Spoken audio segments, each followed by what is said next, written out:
Hi, everybody. My name is Lee, and you're watching Round the Horn. Our special guest today is Mr. Joe Durso, a solo musical performer, a band leader, and a philanthropist. My good friends. Good We're to see you, Lee. music and baseball, Joe. How are you? Good. Two of my favorite subjects, music and baseball. Well, tell everybody a little bit about yourself. Well, I grew up in a place called Rockland County, New York, which is the southernmost county in New York State, above New York City. And baseball was certainly everything. I played Little League ball. I played high school ball. I played college ball. I played summer league semi-pro. And then I started a band. I think about the time I was about. High school. I played Albertus Magnus High School in Rockland County. It was the county's only Catholic high school, co-ed. And I was fortunate enough, at that time in Rockland County, we had such a great crop of talent. One gentleman who I played ball with in Summer League All-Stars, he played for Suffern High School, went on to be Rookie of the Year in the major leagues, was Walt Weiss. A good friend, yes. The joke would always be I would play shortstop until Walt came back from North Carolina. That's where he went to college. And I'd walk into the dugout for Summer League and I'd see Walt. And I'm like, yes, I'm playing second base tonight, huh? I got a picture to show you.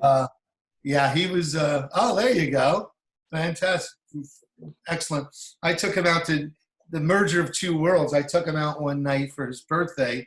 And first we had dinner with Barry Bell, Bruce's longtime agent, as you know, whose office I ran for almost 10 years. And then we went to see Tracy Chapman at Carnegie Hall. And there's actually a quick little funny story that goes with that. We get there and we're at a bar and we're talking to these two girls, a couple of girls, and Walt's kind of a quiet guy and I was fairly quiet. But meanwhile, my day gig, I'm typing contracts for Bruce Springsteen and Tom Petty. He just was in the World Series and I think he hadn't won the American Rookie of the Year yet, but he was just in the World Series. So as I said, let's go talk to these girls. We've got some good rap, let's go. So we get over there and the girls, one of them recognized him, said, do you play baseball? And he's like, yeah. And she goes, did I just see you on TV? He's like, yeah, I was in the World Series. And just at that moment, one of the waiters or the bartenders comes over to us and says, hey, that guy over there wants to talk to you guys. And we look over and it's the actor Paul Gleason. If you remember Paul, he was the principal in Breakfast Club. Okay, sure. Yeah, he was the real chop breaker. And then also he was the lead cop in Die Hard. He was the one always yelling at at Bruce Willis and also the African-American cop on the ground. So Paul, and we saw him. So he wanted to talk baseball because Paul had played single A for the Dodgers. Oh, no kidding. Yeah, we had no idea. So we had this whole long conversation. And at this point, the girls lost interest. They went somewhere else. He's like, hey, let's grab a bite to eat. So we go 2 blocks around the corner of this little diner. He goes, hey, my buddy John lives upstairs. He goes, let me call him, see if he wants to join us. And who comes walking in? Now it's getting 1 o'clock in the morning. It's John Lovitz from Saturday Night Live. Right. Yeah. Who was really nervous because the next night he was going to be on Letterman. Now, what happens at this point is classic. I had told Walt to leave his wallet home because it was his birthday. I was taking him out, right? The bill comes, and John Lovitz, who came downstairs with no money because he was upstairs almost sleeping, he's like, oh, I have nothing on me. Paul Gleason does the classic of tapping his wallet. He's like, wait, I had a credit card, man. And I looked around the table, and I don't know if I said this out loud. I've told the story a few times, or I thought it. I have a Major League Baseball player, a movie star, and someone on Saturday Night Live, and I'm getting stuck with the bill. I'm an assistant in the music business making nothing. So what happened was I paid the bill, and then when we walked back to the club, they were sweeping up, and we knocked on the door, and the guy who was sweeping up had the credit card. It was on the floor with all the garbage. It had fallen out of Paul's pocket. Oh, so wow. he was definitely telling the truth. So, but I still wound up paying the bill for the night. So yeah, that was a merger of my music and baseball right there. And it's funny over the years how many other people, like I remember working for Barry, Rick Sutcliffe, great pitcher, Cubs, Orioles. Yeah. he would always call me. We'd hook him up for tickets. Same with Paul Molitor. Barry always took care of Paul. Paul was a big Bruce fan. And then actually, Rick Sutcliffe, he told me to come by the Planet Hollywood one afternoon.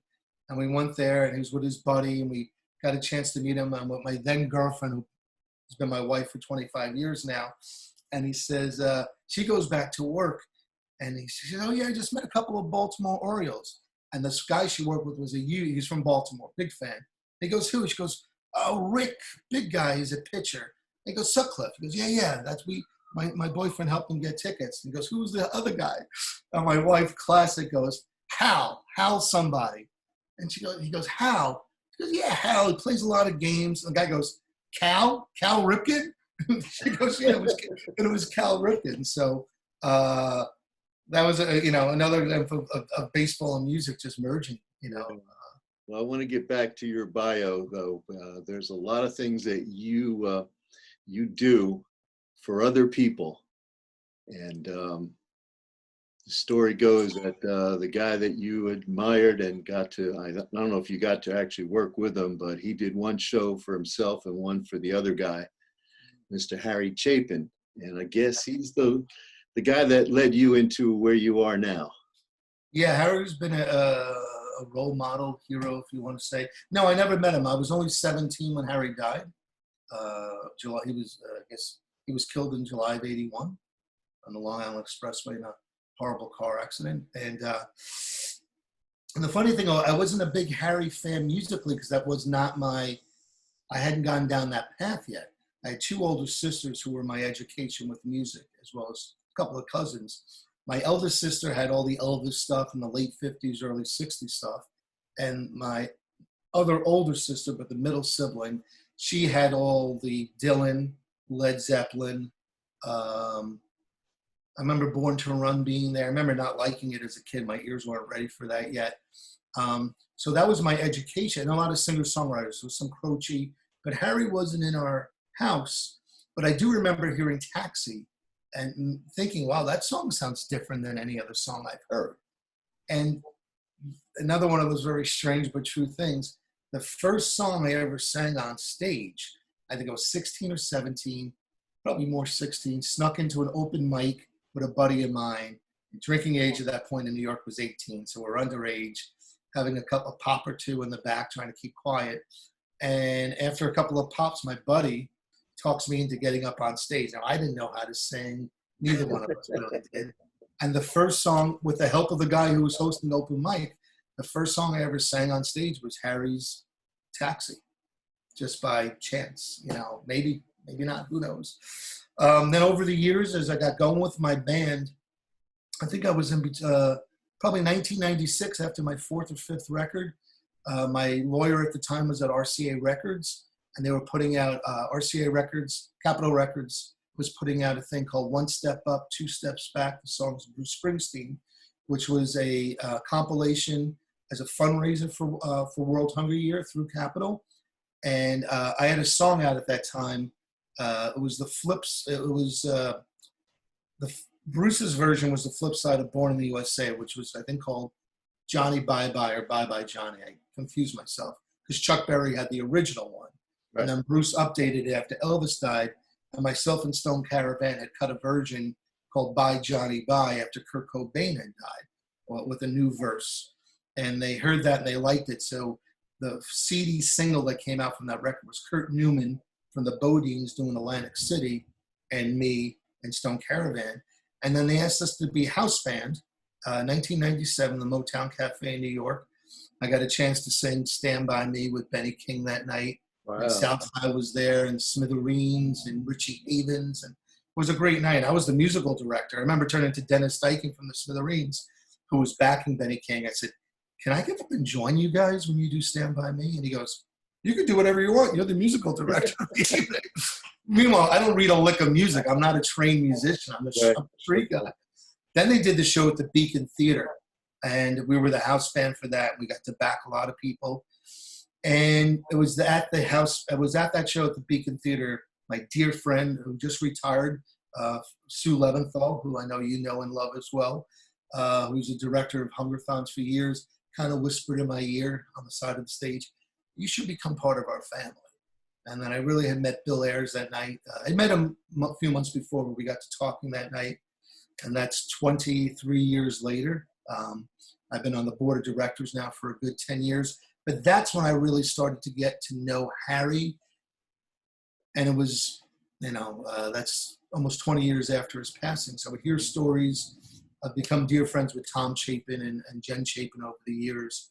I don't ask too many questions. It's still someone's brother and father who died tragically. So it's, probably never an easy thing to talk about. But when they do tell Harry stories, I'm all ears. And whenever I meet anyone on the road who either knew Harry or saw Harry perform, I'm always asking questions because he was definitely a unique individual, that's for sure. You're on the board of directors of World Hunger Year, and you're also, I guess, involved with the Light of Day Foundation. Yeah, I'm on the board. I'm the treasurer and vice president of Light of Day Foundation as well. Now, explain what Light of Day actually does. The Light of Day is an organization that raises funds and awareness for Parkinson's disease, ALS, and PSP. Officially started in the year 2000 with our first show at the Stone Pony, but the genesis was 2 years earlier at downtown in Red Bank. It was Bob Benjamin's 40th birthday party, and he had asked if people would throw, instead of bringing gifts, to make a donation to the Parkinson's Foundation, because he had been recently diagnosed. We raised a couple $1,000s that night, and Bobby Bandiera's band played. I jumped up, did a few songs, and it was a fun night. It was a really nice night. And about a year and a half later, Bob had called, and he had tapped me and Tony Pelagrosi and said, hey, I'm thinking about trying to do a real show, and I want to call it Light of Day, based on Bruce's song and the Michael J. Fox, Joan Jett movie. And so we did that first year, and we raised $10,000, and Bruce had showed up, and then we did a second year, and it kept on rolling. It was the most organic thing I've ever been involved with that's grown globally. And the funny thing was, I know many years when I was at Why Hunger board meetings or whatever, I sometimes imagined what it was like to be part of early Why Hunger, never imagining that Why the Day would turn into what Why Hunger was in 1975 or 1980 when they started. Right. But to be part of that, and then I guess about 13 years ago, I kind of said to the board or my committee there, I said, every year I do a Christmas tour in Europe. I said, I would like to, I don't have any idea we're going to pay for it or finance it, but I'd like to give up my shows and start doing Light of Day in Europe. And we could do 3 or 4 countries to start. So everyone said, okay, any idea? And I said, no, I'll figure it out. And at the Starland Ballroom that year, a gentleman came up to me. It was him and his wife were in from San Francisco. And he said, I see that you guys are going to be going to Europe soon, doing a few shows with some songwriters. How are you managing that? And I said, I have absolutely no idea. I said, but I'm going to figure it out. And he said, well, listen, I would like to underwrite that for you. I said, thank you. He's like, don't stay at the fancy hotels, don't spend crazy money. He said, no. I said, I'm very prudent with other people's money, especially it's charitable money. And the crazy thing of that story, Lee, this is another one of those crazy stories, is that guy had met Bob Benjamin in Rome at a Bruce show. 20,000 people, they were sitting next to each other, and they started talking, and Bob had said that he had Parkinson's. And the guy said, really? He said, because my father just passed away, and one of the last things he said to me was, Ken, please look out for people who have Parkinson's. Never gave him a reason why. And then they kept on talking, and at some point in the conversation, Bob said he was involved with New Jersey musicians and this and that. And the guy said, there's an artist, this record I found a couple of years ago that I love, and I don't know anything about an artist. It's a record called Rock and Roll Station by this guy, Joe D'Urso. Do you know who he is? And Bob looked at him and said, I manage him. And that was, so you can't explain, you can't make up a story that good. You can't explain that stuff. Not. And so when people say to me, I'm certainly not a Bible thumper, but I do believe in God. I do believe in spiritual things. I believe in goodness and positive, and all those things fall under that big, good white light, whatever you want to call it. Everyone has different names for it, but stuff like that you just can't make up. Well, let's get back to baseball. And, Yeah. we, Speaking of religion. yeah, it is to some people, including us. Oh yeah. You grew Well, up. can I just interject for a moment? Yes. You and I were together when you came to the Y Hunger event that I did in Rahway, and you were wearing, I think it was a Cubs hat, right? Yes. Yeah. And I said to you, I said, cool hat, why Cubs? And you said to me, didn't you know I'm a scout for, and you and I have known each other for so many years. Yes. And the fact that this topic had never come up. It's my other life. It was mind blowing. You know, like, I'm like, I can't believe we've never touched on this. Right. It's my other life. Right. Exactly. And now the two are just mingling together now. Yeah. But did you grow up a Yankee fan? I did. I have vague memories of being maybe 4 or 5, 69, 1970. Trying to think of Mickey Mantle's last year. I remember being at Yankee Stadium. I remember a column, like something blocking my view. Right. Yes, I remember that. But, you know, and I remember liking Mickey Mantle, but I was really young. My first ball player that I loved and emulated, tried to stand like, even though I was a righty, he was a lefty, was Bobby Mercer. Bobby was, and he just seemed like a good guy. I remember him, he was the co-host one week on Beat the Clock. Do you remember that TV? I think it was on 6 o'clock, Channel 11. And then after that, it was certainly Thurman Munson. But probably my big one that I love, especially being a pitcher, was Catfish Hunter. By the time he got to, he certainly started that winning tradition. He got there in 75. By the time we started winning in 77, 78, his arm troubles had really started. But he won, I think, 42 games between 75 and 76. It was 23, maybe 40 games, 23 and 17. And he had pitched something crazy, like 3,000 innings, you know, in the 10 years prior. And used to throw 30 complete games a year. Yes, absolutely. I mean, he used to throw more complete games every year than the league does in total now. Can you imagine if the Tommy John surgery was around back then? Guys like Catfish and Sandy Koufax and all guys that retired maybe way too early or had arm problems could have been, you know, had their careers extended because of the Tommy John. I think Catfish's was more of a rotator cuff than the, you know, because the Tommy John is usually that ligament between the two, right? Right, yeah. But, yeah, of course, you know, everybody gets that rotator cuff every once in a while. But I think the thing with Catfish, remember, what a lot of people don't know is he was pitching Major League Baseball at the age of 18. I think a month after he graduated high school. Right. He was on Charlie O's Kansas City A's. And when he retired at 33, he had pitched 15 solid years. Like he'd really put in probably almost 2 careers because he threw so often. Right. I remember there's a great, remember the great old umpire, Ron Luciano? Oh, yeah, sure. He was really animated. He said that Catfish Hunter's precision was so good that he would keep on throwing his sliders about 1/4 of an inch of further over each time. And to the point that I was almost in the dugout still calling strikes as he was to the outside of part of the plate. Like Tom Glass kept moving it outside further and further to see what he could get away with. Right, and I think it was also the part that Catfish brought a winning tradition after all those great A's teams, those 3 World Series in a row, and then the Yankees finally had him.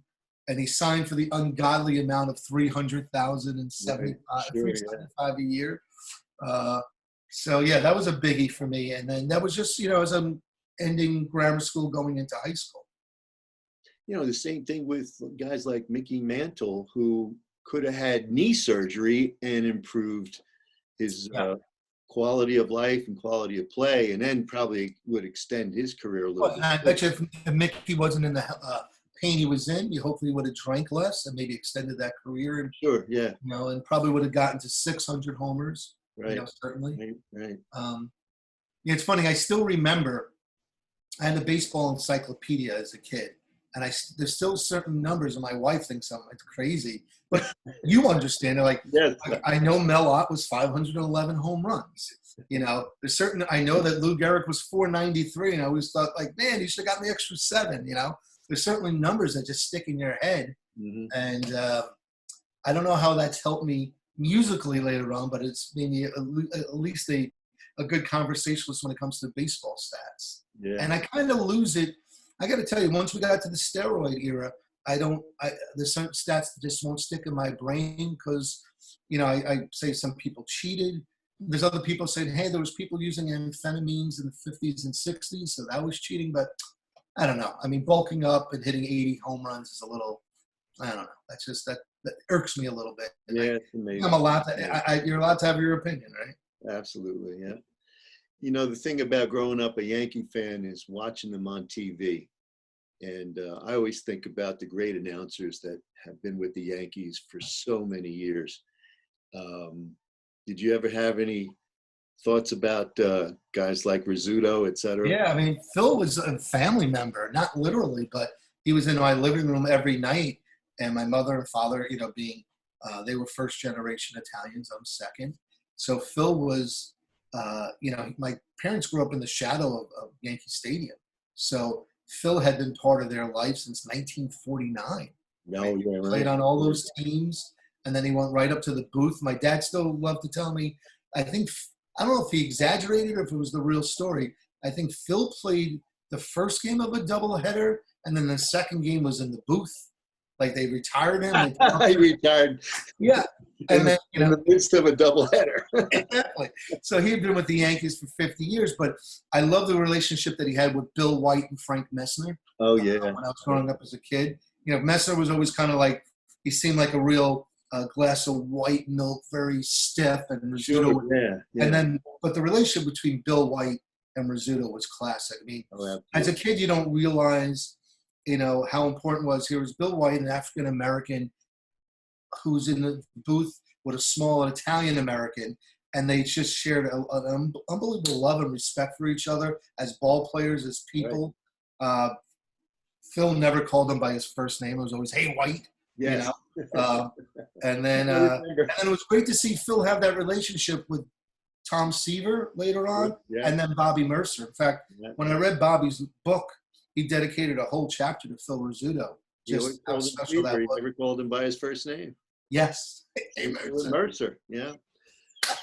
There was a book out with, I think it was an intro to one of the games, and Rizzuto got the mic. He's going to start the conversation. He says, "Hi, I'm Bill White." And he realizes what he just done. It was probably the biggest blooper of his life. But that's fantastic. Absolutely, yeah, exactly. He was. So that was, growing up with that, and I know my dad always talked about Mel Allen when he was a kid. Oh yeah. And I was at a baseball dinner. I'd been 4th or 5th grade, and Mel Allen was our guest speaker. And I went up there and got my ball signed. And he said, "What's your name?" I said, "Joe D'Urso." And he goes, "Joe D'Urso? Is your father Joe D'Urso?" And I said, "Yeah." He goes, "Well, tell him to come up here and say hello." So I went back to the table. I said, "Dad, Mel Allen was asking for you." He goes, "What?" I said, "I told him my name was Joe D'Urso." And he goes, he thinks I'm Joe D'Urso, the famous sports writer from the New York Times. All right. My dad was a meat manager, butcher, meat cutter at Sloan Supermarket in the city, So, but my dad always talked about Mel Allen, but I still think, as great as Mel was, Phil Rizzuto, I think, has the heart of maybe more Yankee fans than anyone. Because his humanity came through. And that was right. With Vince Scully, Vince Scully is the ultimate professional and a classic. Absolutely, he did games all by himself. Yeah. And in today's day, when you hear like the announcers on ESPN, all they're doing is chattering about whatever they know about baseball. Stats. Scully could do everything and still keep in touch with the game as it's going on. There's a great thing I just rewatched it recently. Kirk Gibson's home run. Oh yeah, I did that too. Sure, yeah. The amount of silence that Vince Scully allows. Yes. You're watching it. He doesn't. I don't need to say anything. You're seeing what's going on. Sure, yeah. And not to knock Joe Buck, but that would have been Joe Buck or someone today. They would have just been. It would have been too much verbiage all over that instead of letting the sequence unfold. And Vince Scully understood that. Actually, I had an instance that I worked with Mel Allen. This is way past his retirement as a Yankee announcer, and I was working at a radio station, and a copywriter comes into the studio, and I was working in production, And she says, "Oh, we got a guest that is going to do one of the spots for this client." So I said, "Okay, who's that?" He says, "Well, his name is Mel Allen." I said, "You talking about the Yankee great announcer, Mel Allen?" And she says, "Oh, I didn't know who he was. He's just coming in to do the spot." So he comes in, introduced himself. I set him up in an adjacent studio, and the ultimate professional. He read it once, Right. recorded it, and it was done. And, all of 15 minutes. Yeah. It's like, oh my God, I mean, this is you do. pro. Right? Lines right up the middle. Oh, absolutely. Speaking of announcers, so, when I was a kid, what came into my mind was the Valentine Blast. Yeah. Yeah. Speaking of announcers, when I was a kid, and we're still friendly to today, I'm 18 years old, playing summer league. I might have been 19. And a buddy of mine who was a year younger than me on our high school team said his brother wanted to play summer league ball with us. But he was only 15 or 16. I'm like, He's like, no, he's really good. And he comes in. And so who's catching me that summer is John Flaherty.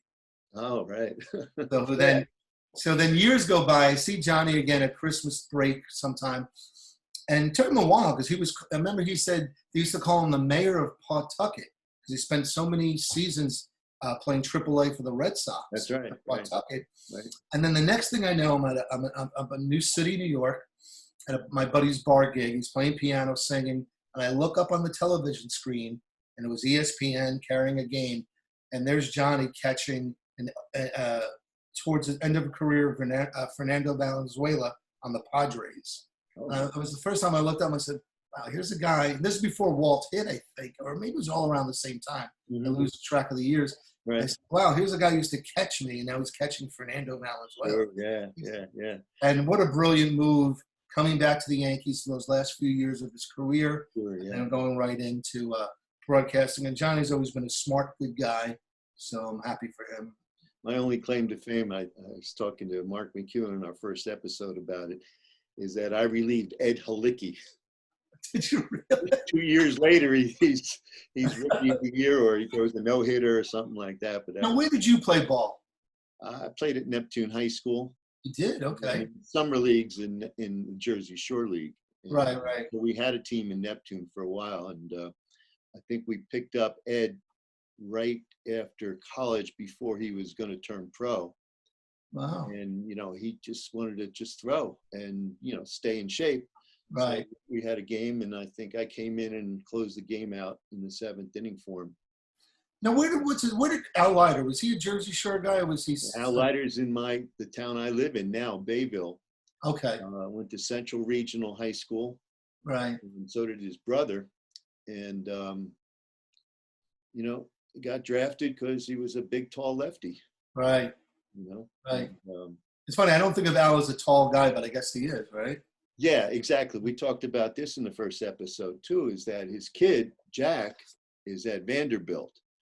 And nice. The Yankees actually had drafted him last year, but he had a scholarship to go to Vanderbilt. And, of course, mm-hmm.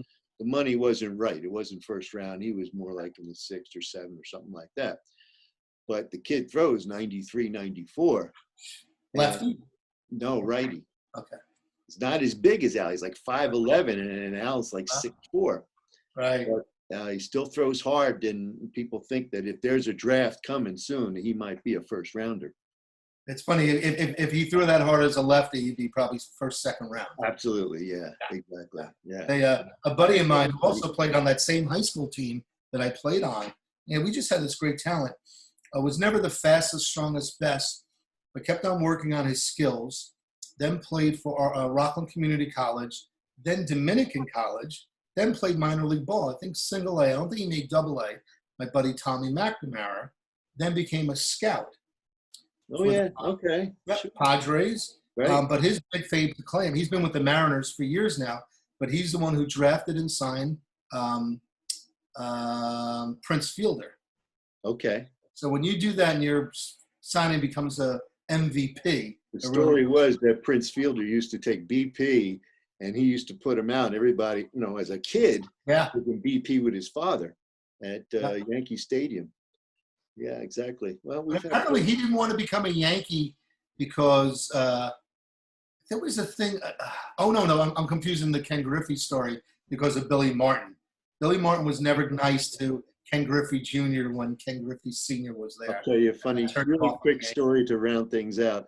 I played at an all-star game at Old Yankee Stadium, and Oh, I wow. go into the dugout, and one of the grounds crew is there, and that's back when they had water fountains in the corner. Yep. This Yep. water fountain had like fencing around it.